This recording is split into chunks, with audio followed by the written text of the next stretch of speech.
several of the things I want to talk to you about on this segment is a lot of the myths that are out there surrounding intimacy after 50.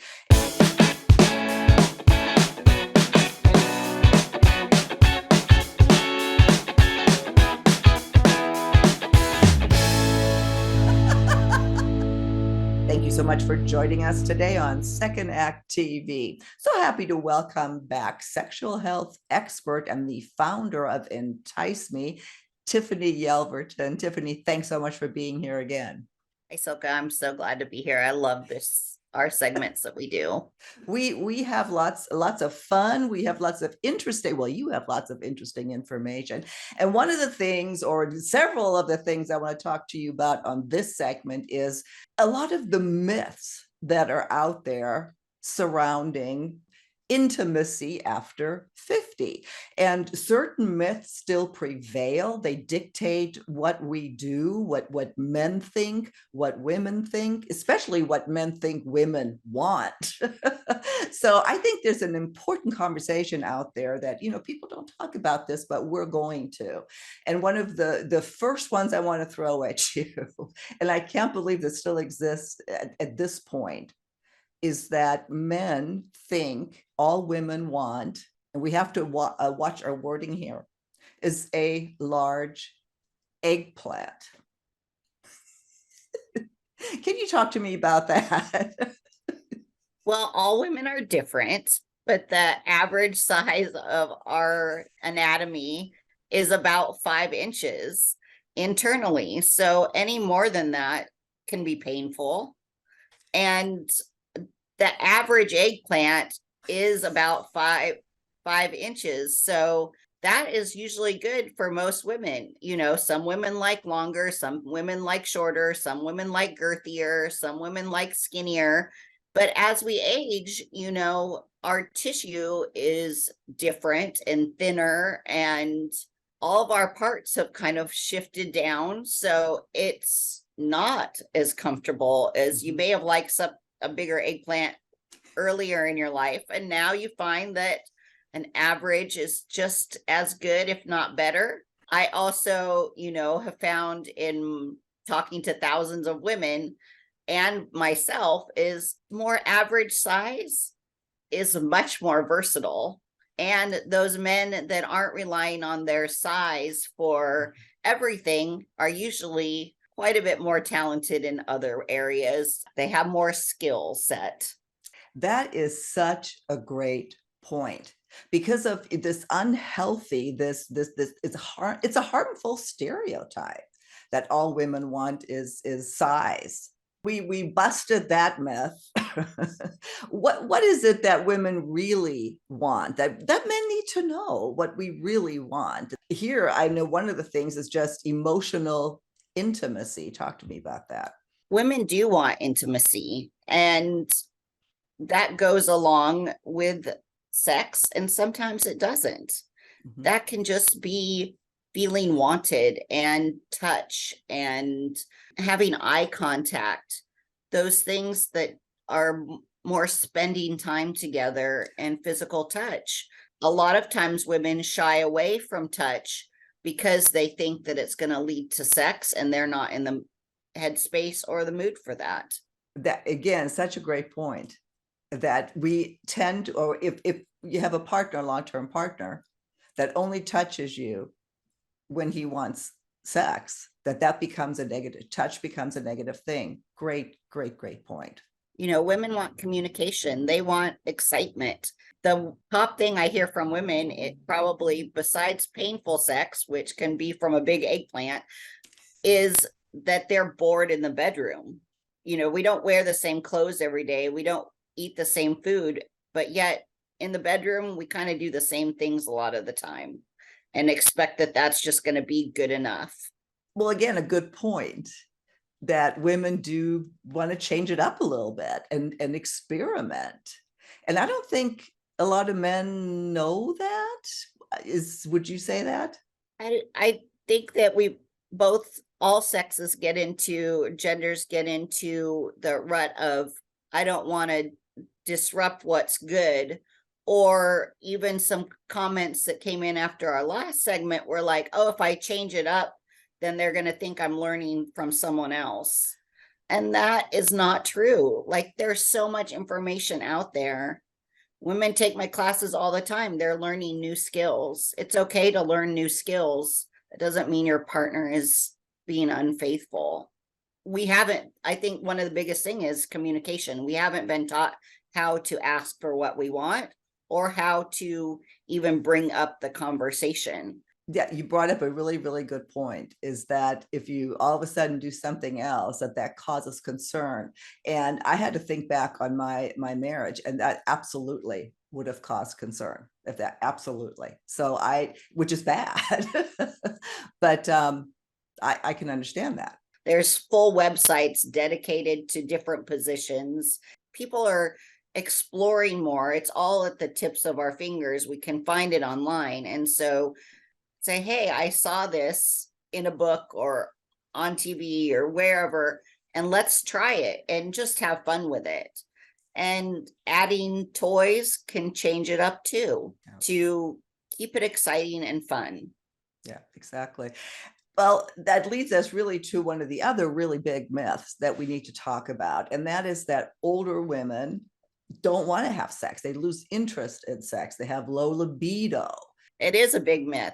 Sure, there are some women out there that are just like, my doctor told me the other day, she's like, do I have to keep doing this? And I challenged her, like, if you don't want to, then maybe it's not good.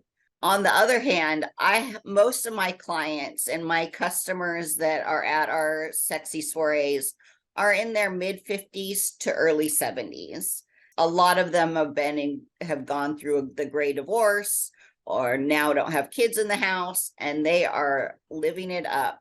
I was talking to a customer yesterday, and she's like, I am having more sex than I've ever had in my life, and I'm making up for lost time. And she's almost 70 years old. Yeah, I love that. Well, that certainly is in our comments all the time, from men, that older women, that's why they want younger women, because older women don't want sex.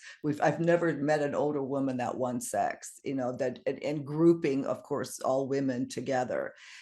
I mean, that screams to me that there's something wrong in the experiences that man has had, either in his the relationship or his life.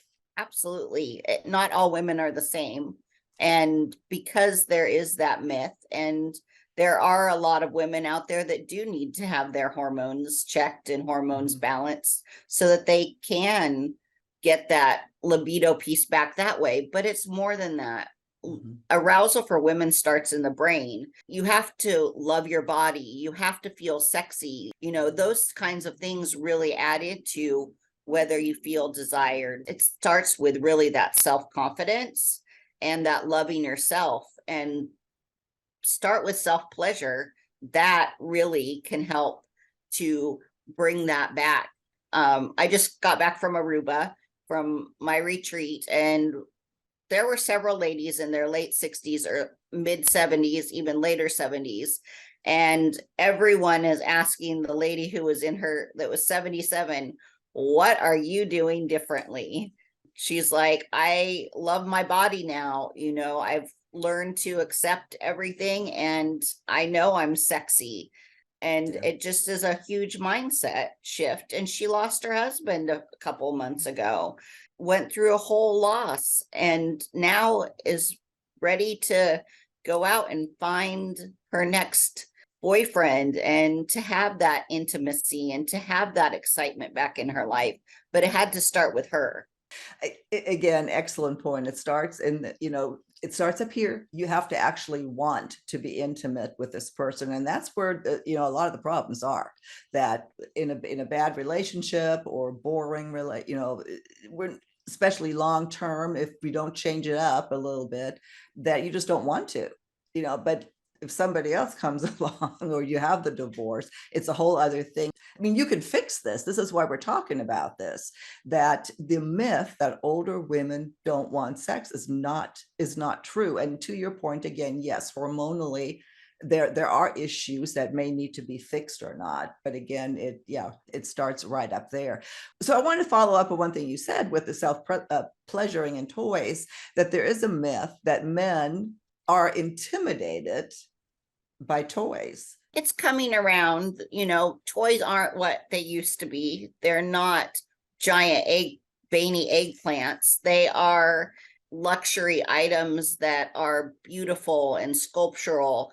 Think of it just as adding a spice or a condiment to your food. It isn't a replacement. I encourage couples to use toys together. It creates new sensations, maybe awakens places you didn't even know you liked to be touched. And most of the toys that are on the market now, or the pleasure objects, can be used on men too, and men get different sensations. It can be fun. Just look at it as like, oh, I'm going to add some sriracha sauce to my meal. I'm going to add a toy to my bedroom. Well, and especially at this time in life when there are some sexual dysfunction, but men with ED, women with vaginal atrophy, where the focus on penetration really, well, that's a big myth too, that women, should be able to orgasm by penetration alone. And that's a myth in and of itself. It is a huge myth. Only about 20% of women orgasm from penetration alone. Women need clitoral stimulation, and that stimulation is going to be different for every woman in how they like to be touched. So ask your partner to show you. I would say most women will tell you they don't, at our age, the penetration part is what they're not looking for. They still want the intimacy, but maybe just not the penetration. But there's other ways that men can get stimulated as well. There's a lot of male toys that can be used in conjunction with your partner as well, that add extreme pleasure and can help with any erectile function that may be happening. One of the reasons I wanted to discuss this with you, Tiffany, the biggest myth, one, again, with size, that is still a hang up that causes psychological damage. I mean, I've seen so many ads, all the crap I get in my from my email, because what I search when I do research, it's so focused on getting the big one. That's like, we have to address this is ridiculous, and then the whole idea that older women aren't interested in sex. We're starting to come to the end. I want to make sure I'm not skipping something here that you think is important to talk about.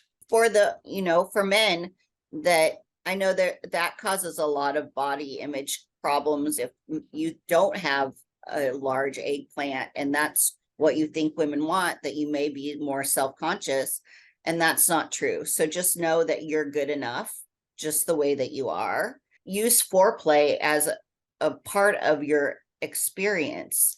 Most men, you get aroused in a couple of minutes. That's not foreplay for women. Women need sometimes up to 45 minutes. The average woman needs 24 minutes of foreplay. So have fun with it.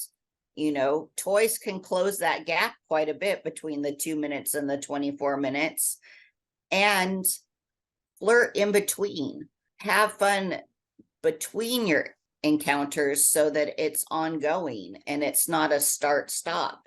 And realize too that with foreplay and with arousal, that things that turn us off are just as big as things that turn us on. With the women who don't want sex, a lot of times it's resentments and things that have come up in the past that they're holding on to, these grudges, and they're just not attracted emotionally to their partner anymore. Great. That's such a good, great point. It's not the physical act, it's everything else that has built up, that's gone, along with it. Well, Tiffany, thank you. I really appreciate having these conversations with you. I think they're really important. A happy intimacy life is one of the best things that we can possibly have, and the myths surrounding that at our age, we shouldn't expect that, or it's not possible. We want something we don't want. To me, it's just harmful. So again, thank you. I will link to all of your information to your website. Tiffany does do coaching and you have all kinds of wonderful products that help us along in this. So again, thank you. And we'll see you again soon on Second Act TV.